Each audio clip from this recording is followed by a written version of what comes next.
नमस्कार, मार्केट पंचनामा में आप सभी का स्वागत है। मैं हूं सुमित और हफ्ते का आखिरी कारोबारी सत्र बहुत ही शानदार भारतीय बाजारों के लिए देखने को मिला, जहां पे शुरुआती दौर में तो इंडेक्स में खरीदारी थी, फ्रंटलाइन इंडेक्स दोनों तेजी में थे, निफ्टी और सेंसेक्स दोनों में खरीदारी देखने को मिली थी, लेकिन धीरे धीरे वो तेजी और एक्सटेंड हुई। निफ्टी बैंक की तरफ गई, मिड कैप की तरफ गई, स्मॉल कैप की तरफ गई और वो बढ़ते बढ़ते चौतरफा खरीदारी के तौर पे बदलते हुए दिखाई पड़ी। एक बढ़िया तेजी आज ऑयल एंड गैस स्पेस में थी, जो कि रिलायंस लीड कर रहा था।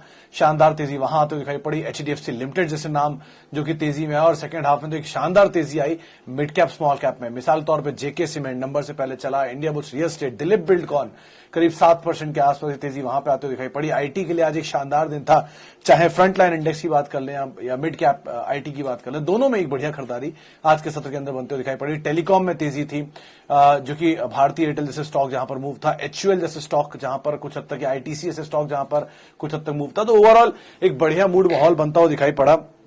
और लगातार जो 5 दिन से एक नेगेटिव सेंटीमेंट मार्केट में क्रिएटेड था, वो थोड़ा सा आज ईज आउट होता हुआ दिखाई पड़ा, जिसके चलते बाजारों में एक बढ़िया खरीदारी सेकंड हाफ के अंदर कैरी फॉरवर्ड होते हुए दिखाई पड़ी। तो ओवरऑल एक अच्छा दिन, एक अच्छा सेशन मार्केट्स ने आज कैप्चर किया, और उसके आधार पर जो मार्केट्स में मूव थे वो देखने को मिल भी रहे थे। अलग अलग सिलेक्टिव स्टॉक्स में मूव था। आज फिर एक बढ़िया चीज की जोमेटो नंबर्स के बाद करीब करीब 8% की तेजी वहां पर आते हुए दिखाई पड़ी, और उसके अलावा जोमेटो करीब 1.25 लाख करोड़ की मार्केट कैप पहुंच गया, देश का 45वां सबसे बड़ी कंपनी बन गई। और उसके अलावा कई करीब 15-16 कंपनियां ऐसी हैं जिनसे इसकी मार्केट कैप ज्यादा है, निफ्टी कंपनियों से ज्यादा इसकी मार्केट कैप पहुंचते हुए दिखाई पड़ रही है। तो ये एक नया अपडेट। दूसरा आज जो मूव आता हुआ दिखाई पड़ा वो आपको नायका में दूसरे दिन दिखाई पड़ा, फॉलो अप मूव कह सकते हैं। कल तेजी थी, उसके बाद परसों तेजी थी, उसके बाद कल ये स्टॉक थोड़ा सा फिजल आउट हुआ, लोअर लेवल से एक स्ट्रांग रिकवरी में गया, और आज वापस में एक अच्छी तेजी आते हुए दिखाई पड़ी। बढ़िया तेजी के साथ दिन के ऊपरी स्तरों पर न केवल बल्कि नए रिकॉर्ड स्तरों पर जाकर बंद होता हुआ दिखाई पड़ा। तो यहां पर भी कुछ खरीदारी का मूव बना हुआ था। चलिए अब सवाल जवाब का सिलसिला शुरू करते हैं और बातचीत करते हैं कुछ दर्शकों के सवालों पर। सबसे पहला सवाल शिवम सिंह साहब का है, कोफोर्ज को लेकर। सिंह साहब, बढ़िया कंपनी है ये। एनआईटी टेक के नाम से जब पहले ट्रेड होती थी, उसके बाद इसमें नए फंड आया और उसके बाद कंपनी का नाम बदला। कारोबार बढ़िया है, कंपनी अच्छी है, पहले भी कारोबार अच्छा था, ना केवल अभी, ना एनआईटी टेक के टाइम से कारोबार इसका अच्छा है। बढ़िया मैनेजमेंट थी उस समय भी, लेकिन बिकी इन्वेस्टमेंट अब नए फंड्स के अंदर इन्वेस्टेड है। ओवर पीरियड ऑफ टाइम में स्टेक सेल कभी ना कभी आएगा, वो बात तो कंफर्म है, लेकिन ये कंपनी अच्छी है। बस एक ही कंसर्न है, चला बहुत है। अगर आप स्पेस में ही ढूंढते हैं तो LNT infotech, LNT tech, Mindtree, ये कुछ अच्छे नाम हैं जिनको आप जरूर तलाश सकते हैं। हैप्पीएस्ट माइंड एक और अच्छा नाम है, इसको आप तलाश सकते हैं, इनको देखिए। और एखल जैसी कंपनी नीचे मिल जाए, उसको आप देखिए। तो ये कुछ अच्छे नामों में से एक है। और रही बात इसकी यानी कोफोर्ज की, तो मीडियम टर्म आप इसे जरूर रखिएगा, थोड़ा भागा है, बस इसको आप एज ए केविएट ध्यान रखिएगा। हिंडाल्को पे जयप्रकाश साहब, अभी आज ही नंबर आए हैं, नंबर तो ठीक ठाक दिख रहे थे, लेकिन अभी कुछ ब्रोकरेज व्यूज आने दीजिए, एनालिस्ट कॉल्स होने दीजिए, बिटवीन द लाइंस आ जाने दीजिए, उसके बाद ज्यादा बेटर सिचुएशन रहेगी। लेकिन अभी के लिए एटलीस्ट कुछ भी कहना इतना आसान नहीं होगा। एक बार तमाम डिटेल आ जाती है, फिर ज्यादा बेटर कॉल ले पाएंगे इस पे। Indigo airlines and spice jet दोनों में बड़ी तेजी है वसीम साहब। आज तो इंडिगो क्या शानदार तेजी दिखाई गया। स्पाइस जेट के केस में हालांकि वो अभी परफॉर्म नहीं कर रहा उतना, लेकिन करना चाहिए। हैविंग सेड दैट, दो चीजों का ध्यान रखिएगा। इनपुट कॉस्ट अभी भी हायर साइड पर है, अनलॉक हो रहा है, नंबर्स में रिफ्लेक्ट होना चाहिए, और प्लस नई एयरलाइंस भी आ रही हैं, तो सिस्टम में बहुत कुछ हो रहा है, यानी कि इस पूरे सेक्टर में बहुत कुछ हो रहा है। तो उस बज के आधार पर ही कोई कॉल यहां पर लीजिएगा। मोमेंटम के हिसाब से आप रणनीति मत रखिएगा। Latent view surpassed Paras in terms of subscription, currently 316 times subscribed. Siddharth साहब, मैंने आंकड़ा देखा नहीं था, मैंने सुबह देखा था तब 150 गुना सब्सक्राइब था, लेकिन अगर 316 गुना सब्सक्राइब अब तक हो चुका है तो हाँ, पारस का आंकड़ा इसने तोड़ दिया है। और उस समय पर जब ये 150 गुना, तब ये देश का छठा सबसे ज्यादा सब्सक्राइब होने वाला आईपीओ बना था 2021 का, और अगर ये भी तोड़ दिया तो अब तक का सबसे ज्यादा सब्सक्राइब होने वाला आईपीओ बनेगा। लेकिन इतने बड़े सब्सक्रिप्शन के बाद आपको क्या शेयर मिलेंगे उस पर डिपेंड करता है, और लिस्टिंग कैसी होती है वो कहने वाली बातें हैं कि बहुत सारे आईपीओ आ रहे हैं, बहुत अच्छा सब्सक्रिप्शन है। कारोबार के हिसाब से और चीजों के हिसाब से लॉन्ग टर्म में आप बहुत सारी कंपनियां होती हैं जिनके नंबर्स अच्छे आते हैं, सब्सक्रिप्शन बहुत अच्छे होते हैं, लिस्ट भी अच्छी होती है, लेकिन फिर 1-2 साल में फिजल आउट हो जाती है। तो आप उसके हिसाब से ही कॉल रखिएगा क्या करना चाहिए, और अकॉर्डिंगली आपको अपनी रणनीति यहाँ पे बनाकर चलनी होगी। अच्छा, 1-2 सवाल और लेते हैं। एक सवाल आया है, best mid cap stocks to buy. Best mid cap stocks to buy में इंडिया बुल्स रियल स्टेट, आज ही वो जो लो था 170 रुपए का, बढ़िया दाम था वो खरीदारी करने के लिए। टाटा कम्युनिकेशन आज भी मैंने देखा 1220 घूम रहा है, ठीक दाम है वो भी लेने के लिए, कोई दिक्कत नहीं उसमें। उसके अलावा स्पेंसर पे नजर रखिएगा, आज नंबर आने वाले हैं, उसको देख लीजिए, उसके बाद यहां पे कोई कॉल लीजिएगा। अच्छा आगे बढ़ते हैं। और अच्छा ट्विटर पे भी आज सवाल आ रहे हैं, तो चलिए ट्विटर पे भी अब बात कर लेते हैं। ट्विटर पे एक सवाल आया बॉम्बे डाइंग पर, 100 शेयर 100 रुपए के दाम पर क्या करना चाहिए। Sir Bombay Dyeing real estate play ज्यादा है और टेक्सटाइल्स प्ले कम है, तो अगर आप रियल स्टेट में प्ले करना चाहते हैं तो इंडिया बुल्स ज्यादा बेटर प्ले है, और अगर आप टेक्सटाइल में प्ले करना चाहते हैं तो किसी बड़े प्लेयर के साथ रहिए। ये सेक्टर भी साइक्लिकल है और कभी भी इसमें लोग फंसते हैं, इसीलिए अगर आप बॉम्बे डाइंग की हिस्ट्री देखेंगे 230-250 रुपए पे होता था, वहां से टूट के इस दाम पर आ रहा है, डबल डिजिट में भी चला गया था। तो ये बहुत ही मोमेंटम बेस्ड स्टॉक है, अकॉर्डिंगली आपको यहाँ कॉल लेनी पड़ेगी और उसके हिसाब से ही आप एग्जिट लीजिएगा। लॉन्ग टर्म के लिए इसको आप मत देखिए, ज्यादा बेटर है। अच्छा आगे बढ़ते हैं। और अरे बाप रे इतने सारे सवाल आ गए इतनी देर में। टाटा स्टील, मानव साहब वैसे तो इस पे ब्रोकरेज हाउसेस का पॉजिटिव व्यू है। आज सीएलएसए की रिपोर्ट भी थी, 1800 प्लस के टारगेट है। 16 तारीख को एक विलय होना है टाटा स्टील, बीएसएल और टाटा स्टील का, जिसके बाद वो शेयर गायब हो जाएंगे और उनको बदले में टाटा स्टील के शेयर मिल जाएंगे। कंपनी तो अच्छी है ही, ऑब्वियसली बात है, और कारोबार भी बढ़िया है। सीमेंट की माफी का स्टील की one of the largest major player है। ग्रुप भी अच्छा है, टाटा ग्रुप की कंपनी है, तो आप समय दे सकते हैं तो बने रहिए। निफ्टी का स्टॉक है, बहुत पुरानी हिस्ट्री है इस कंपनी की टिस्को के टाइम से, लेकिन उतना चला भी नहीं जितना चलना चाहिए था। डिजर्विंग रनअप इसने अब तक दिखाया नहीं है, तो आप बने रहिए, कोई दिक्कत नहीं है। और ग्रोथ आएगी आगे चल के अगर, तो बढ़िया शेयर भी चलेगा, क्या दिक्कत है। नंबर अच्छे आए थे और ब्रोकरेज हाउसेस के व्यूज करीब 2000 रुपए के टारगेट्स के लिए।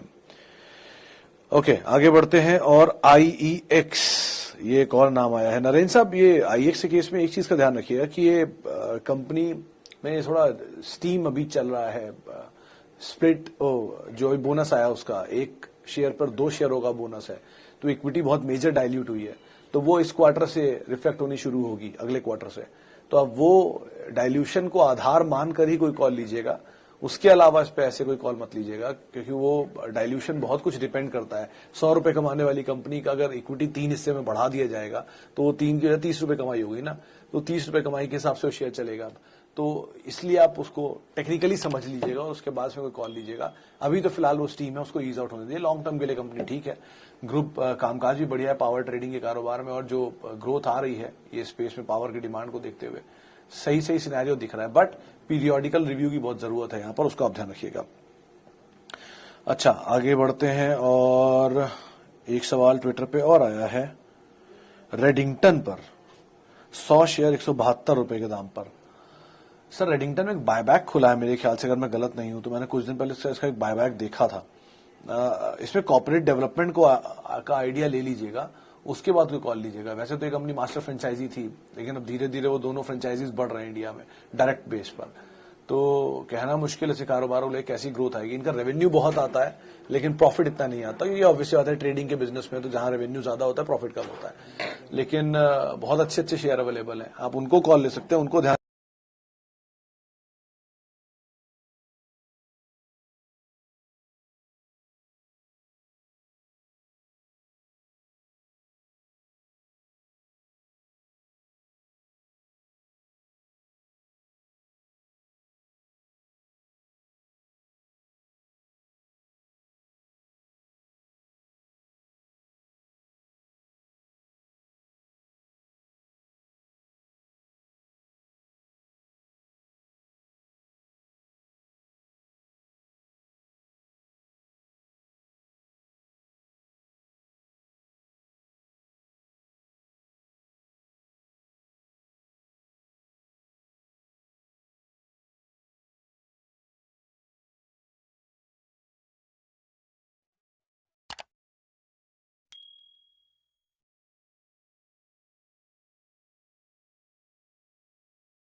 सिद्धार्थ मलिक साहब, 323 गुना सब्सक्राइब हो गया। सब्सक्रिप्शन होना किसी कंपनी के अच्छे होने के इंडिकेशन नहीं देता है। छोटा आईपीओ होना भी इसका एक रीजन हो सकता है। लिक्विडिटी बहुत ज्यादा है इस समय और आईपीओ पे पब्लिक की डिमांड भी बहुत है, और वो साइज छोटा है अगर उस आईपीओ का, तो ये भी जरूरी नहीं है कि वो अच्छी कंपनी हो या नहीं। मैं ये नहीं कह रहा हूं कि लेटेंट खराब कंपनी है, लेकिन सिर्फ सब्सक्रिप्शन का ध्यान रखना ये एक सही बेंचमार्क नहीं है। तो हर चीज को देखिए, आप जितना ज्यादा सब्सक्राइब होते हुए किसी शेयर को देखेंगे, आईपीओ को, उतनी ही आपकी प्रोबेबिलिटी कम हो जाएगी उस आईपीओ को मिलने की। तो आप ज्यादा सब्सक्रिप्शन मतलब रिस्क। अभी पेटीएम कम सब्सक्राइब हुआ है, 1.5 गुना सब्सक्राइब हुआ, सबको शेयर मिलेंगे उसके, लेकिन ये ज्यादा सब्सक्राइब हो रहा है तो उसके शेयर कम मिलेंगे, क्योंकि नंबर ऑफ शेयर लिमिटेड है, लेने वाले इतने गुना ज्यादा है, तो इस हिसाब से वो बटेगा। तो आप आराम से भी सब्सक्रिप्शन नंबर देखिए 1 घंटा, बाद में देखते क्या कर सकते हैं इसके बारे में। अच्छा जी, आगे बढ़ते हैं। केनरा बैंक में हम पहले ही बातचीत कर चुके हैं। मेक मनी ऑर्गेनिक 126 रुपए के दाम पर, ये नया नाम है। कमल साहब, मेक मनी ऑर्गेनिक मतलब बहुत समय से इस कंपनी को मैं देख रहा हूं, लेकिन चलता तो स्टॉक है नहीं। पहले भी बहुत स्लो चलता था, 40 से 80 आने में बहुत टाइम लग गया, अब 80 से 150 भी। तो यहां तो टेक्निकल कॉल लीजिए, ज्यादा बेटर है। मतलब मैं इस पर टिप्पणी शायद ना कर पाऊं, लेकिन मतलब मीडियम टर्म बेस्ड स्टॉक है, कोई बहुत ज्यादा फायर वर्क है, बहुत ज्यादा कोई बड़े फेरबदल की उम्मीद एटलीस्ट अभी तो ना लगाई। केमिकल में बहुत अच्छी कंपनियां और बहुत सही दाम पर अवेलेबल है, उनको तलाश लीजिए, वो ज्यादा बेटर है। यहां मोमेंटम का फायदा उठा के निकल जाइए, सबसे बढ़िया रहेगा। Should I invest in Paytm, which share is best for growth? Subin साहब, मैं गलत हो सकता हूं इसमें, लेकिन मेरा जो बेंचमार्क है किसी भी शेयर को सही गलत समझने में, वो उसकी प्रॉफिटेबिलिटी होती है। हो सकता है मैं गलत हूं, मैं पूरी तरह गलत मानने को तैयार हूं अपने आप को। नायका, जोमैटो, पेटीएम, इन सबके प्रॉफिट्स इतने नहीं है जितने रेवेन्यूज हैं, और एंड ऑफ द डे आपको प्रॉफिट ही कंपनी का सब कुछ होता है। तो अगर मान लीजिए पेटीएम के केस में 8,000 करोड़ का कंपनी ने रेवेन्यू जनरेट किया पिछले 3 साल में, और 8,800 करोड़ का लॉस जनरेट किया पिछले 3 साल में। इतना ज्यादा लॉस, और अब वो कंपनी 8,300 करोड़ रुपए और उठा रही है। 8,300 करोड़ मैं क्यों बोल रहा हूं? क्योंकि 10,000 करोड़ का ओएफएस है, तो उसके अलावा जो कंपनी नया रेस कर रही है वो 8,300 करोड़ है। तो ये फंडिंग किसके लिए हो रही है, जब शेयर होल्डर्स को ही पैसा नहीं मिल रहा प्रॉफिट के तौर पे, ईपीएस के तौर पे? तो हो सकता है मैं गलत हूं, अच्छा सब्सक्रिप्शन भी दिख जाए हाल फिलहाल में, बढ़िया लिस्टिंग भी दिख जाए, कुछ नहीं कह सकते, लेकिन बड़ा ध्यान संभल के ट्रेड करेगा। बहुत ट्रिकी गेम चल रहा है जोमैटो, नायका और तमाम ऐसी कंपनियों में जिनके लॉसेस ज्यादा हैं या रेवेन्यूज कम है और शेयर के दाम बहुत ऊपर के मिल रहे हैं। तो इस तरह बड़ा ट्रिकी है, तो जरा ध्यान संभल के ट्रेड करिएगा। चलिए, अब एक आखिरी सवाल और लेता हूं। सवाल होगा ट्राइडेंट, 25 रुपए पे 3 साल। रविंद्र साहब, 3,000 शेयर हैं, पहले भी आप शायद सवाल पूछ चुके हैं। मेरा एक सिंपल सजेशन है, 500 शेयर बेच दीजिए। 500 शेयर बेचने के बाद आपके बचे हुए शेयर फ्री के हो जाएंगे। सारे शेयर होल्ड कर लीजिए, फिर आप जितने भी 3 साल का 30 साल के लिए होल्ड कर लीजिए, कोई दिक्कत नहीं है। लेकिन एटलीस्ट आपका प्रॉफिट, आपका कॉस्ट निकल आएगा। उसके बाद आप या 1,000 शेयर बेच के अपनी कॉस्ट को निकाल लीजिए, और जो प्रॉफिट के शेयर बचे उन्हें आप जितने समय के लिए चाहे होल्ड कर लीजिए, कोई दिक्कत नहीं है। शेयर क्योंकि नंबर्स के लिहाज से तो महंगा है, लेकिन बाजार में समय बहुत सारी चीजें बहुत महंगी है, तो कुछ कह नहीं सकते। बेटर यही है कि आप एटलीस्ट अपना थोड़ा सा प्रॉफिट निकाल लीजिए, ताकि आपको भी संतुष्टि रहेगा कभी शेयर नीचे आ जाए तो कोई दिक्कत ना हो। बाकी आप बने रहिए अपनी पोजीशन में। चलिए, अब इतने सवालों को मैं शामिल कर पाऊंगा। माफी उन सभी लोगों से जिनसे आज हम बातचीत नहीं कर पाए। बहुत बहुत शुक्रिया उन सभी लोगों का जिन्होंने हमसे सवाल पूछे। आपसे अब फिर मुलाकात होगी सोमवार को। तब तक के लिए हैप्पी वीकेंड, और आप मेरे साथ जुड़ सकते हैं @सुमित रिसर्च, मेरा ट्विटर हैंडल है।